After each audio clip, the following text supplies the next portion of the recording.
ನಮಸ್ಕಾರ ಸ್ನೇಹಿತರೆ. ಇಡೀ ರಾಜ್ಯದಲ್ಲಿ ನೀವೆಲ್ಲ ನೋಡ್ತಾನೆ ಇದ್ದೀರಾ. ಇವತ್ತು ಜನಾಕ್ರೋಶ ಒಂದು ಕಡೆ ಬಿ ಜೆ ಪಿ ಮಾಡ್ತಿದೆ, ಇನ್ನೊಂದು ಕಡೆ ಜೆ ಡಿ ಎಸ್ ಪಕ್ಷ ಮಾಡ್ತಿದೆ.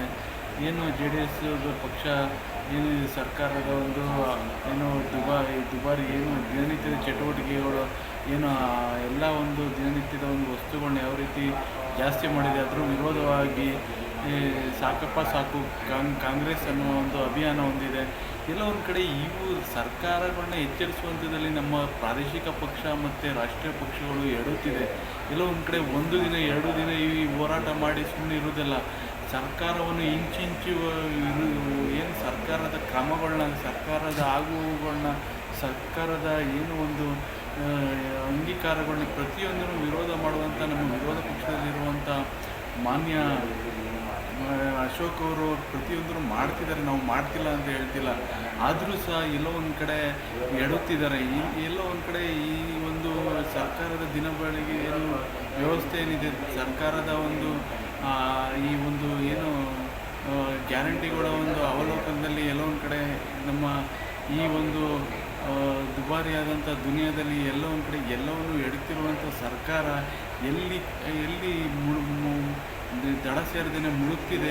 ಏನು 139 ಸ್ಥಾನವನ್ನು ತೆಗೆದುಕೊಂಡು ಇವತ್ತು ಸರ್ಕಾರ ಯಾಕೆ ಈ ರೀತಿ ವರ್ತನೆ ಅನುಭವಿಸ್ತಿದೆ, ಮತ್ತು ಸರ್ಕಾರದ ಖಜಾನೆಯಲ್ಲಿ ದುಡ್ಡಿಲ್ವಾ, ಸರ್ಕಾರ ಎಲ್ಲೋ ಒಂದು ಕಡೆ ಗ್ಯಾರಂಟಿಗಳಿಗೆ ಬಲಿಯಾಗಿದೆಯಾ, ಎಲ್ಲೋ ಒಂದು ಕಡೆ ನಮ್ಮ ಒಂದು ಜನಾಭಿಪ್ರಾಯನ ಏನು ಜನಸಾಮಾನ್ಯರು ಕೊಟ್ಟಂಥ ತೀರ್ಪಿಗೆ, ರಾಜ್ಯದ 700 ಕೋಟಿ ಜನತೆ ಕೊಟ್ಟಂಥ ತೀರ್ಪಿಗೆ ಎಲ್ಲೋ ಒಂದು ಕಡೆ ಅವಮಾನ ಆಗಿದೆಯಾ. ಗ್ಯಾರಂಟಿ ಅಂದ್ಕೊಂಡು ಮಹಿಳೆಯರಿಗೆ ಬಸ್ಸು ಫ್ರೀ ಕೊಟ್ಟಿದ್ದು, ಮತ್ತು ಹಾಗೇ ಡಿಪ್ಲೊಮೋದವ್ರಿಗೆ ದುಡ್ಡು ಕೊಟ್ಟಿದ್ದು, ಮತ್ತು ಹಾಗೆ ಕರೆಂಟ್ ಫ್ರೀ ಕೊಟ್ಟಿದ್ದು, ಮತ್ತು ಹಾಗೇ ಗೃಹಲಕ್ಷ್ಮಿ ಏನು 2,000 ಕೊಟ್ಟಿದ್ದು, ಮತ್ತು ಅಕ್ಕಿ ಕೊಟ್ಟಿದ್ದು 10 kg. ಮತ್ತು ಎಲ್ಲೋ ಒಂದು ಕಡೆ ಸರ್ಕಾರಗಳು ಗ್ಯಾರಂಟಿಗಳಲ್ಲೇ ಮುಳುಗೋಗ್ತಿದೆಯಾ, ಸರ್ಕಾರಗಳು ತೆಗೆದುಕೊಳ್ಳುವಂಥ ಕ್ರಮಕ್ಕೆ ಗ್ಯಾರಂಟಿ ಅಡ್ಡಗಾಲಾಗ್ತಿದೆಯಾ, ಎಲ್ಲೋ ಒಂದು ಕಡೆ ಒಳಚರಂಡಿಗಳ ವ್ಯವಸ್ಥೆಗಳಾಗ್ತಾಯಿಲ್ಲ, ಮತ್ತು ರಸ್ತೆಯ ಡಾಂಬರೀಕರಣ ಆಗ್ತಾಯಿಲ್ಲ, ಮತ್ತು ನೀರಿನ ಅನುಕೂಲ ಆಗ್ತಾಯಿಲ್ಲ, ಮತ್ತು ದಿನನಿತ್ಯದ ಎಲ್ಲ ವಾಟರ್ ಬಿಲ್ಲು, ವಿದ್ಯುತ್ ಬಿಲ್ಲು,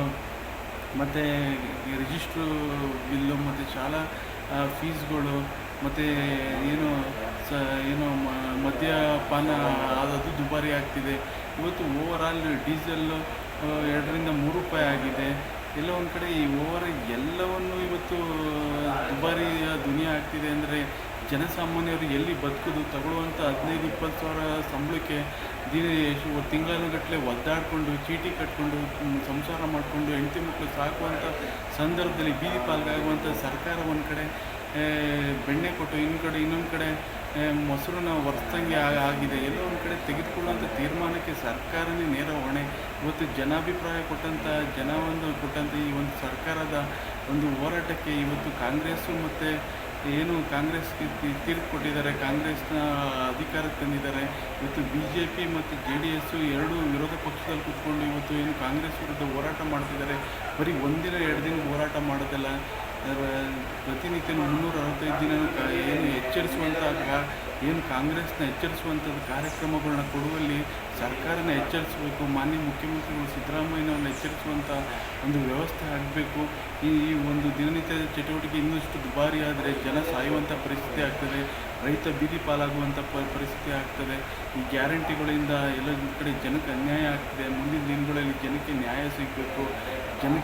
ಜನತಾ ನ್ಯಾಯಾಲಯದಲ್ಲಿ ತೀರ್ಪಲ್ಲಿ ಜನತೆಗೆ ಒಂದು ಉತ್ತಮವಾದಂಥ ಆಡಳಿತ ನಡೆಸಿ ಜನಗೆ ಸಾಮಾನ್ಯವಾದಂಥ ಜೀವನ ನಡೆಸೋಕ್ಕೆ ಅವ್ರಿಗೆ ಬೇಕಾಗಿರುವಂಥ ಮೂಲಭೂತ ಸೌಕರ್ಯನ ಕಲ್ಪಿಸಿಕೊಡೋದಾಗಲಿ, ಮತ್ತು ಎಲ್ಲೊಂದು ಕಡೆ ಸರ್ಕಾರಗಳು ಈ ಅಡ್ಡದಾರಿ ಹಿಡಿದ ಬದಲು ಈ ಮತ ಬ್ಯಾಂಕ್ಗೋಸ್ಕರ ಮುಂದಿನ ದಿನಗಳಲ್ಲಿ ಸರ್ಕಾರಗಳು ಏನು ಮತದಾನ ಹಾಕುವಂಥ ಸಂದರ್ಭದಲ್ಲಿ ಸರ್ಕಾರವನ್ನು ರಚನೆ ಮಾಡುವಂಥ ಜನಾಭಿಪ್ರಾಯ, ಅಂಬೇಡ್ಕರ್ ಕಟ್ಟಿರುವಂಥ ಈ ಸಂವಿಧಾನ ಉಳಿಬೇಕು ಅಂತ ಹೇಳಿದ್ರೆ ಮತದಾನ ದಿನದಲ್ಲಿ ಮತದಾನ ಪ್ರಭು ತಮ್ಮ ಅಮೂಲ್ಯವಾದಂಥ ಮತ ಹಾಕುವಂಥ ಸಂದರ್ಭದಲ್ಲಿ ಯಾವುದೇ ಒಂದು ಚುನಾವಣೆ ಆಗಲಿ, ಅದು ಗ್ರಾಮ ಪಂಚಾಯಿತಿ ಆಗಲಿ, ತಾಲೂಕು ಪಂಚಾಯಿತಿ ಆಗಲಿ, ಜಿಲ್ಲಾ ಪಂಚಾಯಿತಿ ಆಗಲಿ, ಮತ್ತು MLA ಆಗಲಿ, MP ಆಗಲಿ, ಓವರಾಲ್ BBMP ಆಗಲಿ, ಇಡೀ ಒಂದು ದೇಶದ ಒಂದು ವ್ಯವಸ್ಥೆಯಲ್ಲಿ ಯಾವ ಒಂದು ಚುನಾವಣೆ ಇದೆ, ಆ ಚುನಾವಣೆಯ ತೀರ್ಪು ಕೊಡುವಂಥ ಮತದಾರ ಅಂತಿಮವಾದ ತೀರ್ಪಲ್ಲಿ ಯೋಚನೆ ಮಾಡಿ ಒಂದು ಬಾರಿ ಮತದಾನ ಹಾಕಿದರೆ ಇಂಥ ವ್ಯವಸ್ಥೆಗೆ ಯಾವುದೇ ಕಾರಣಕ್ಕೂ ನೂಕುವಂಥ ಪರಿಸ್ಥಿತಿ ಆಗಲ್ಲ.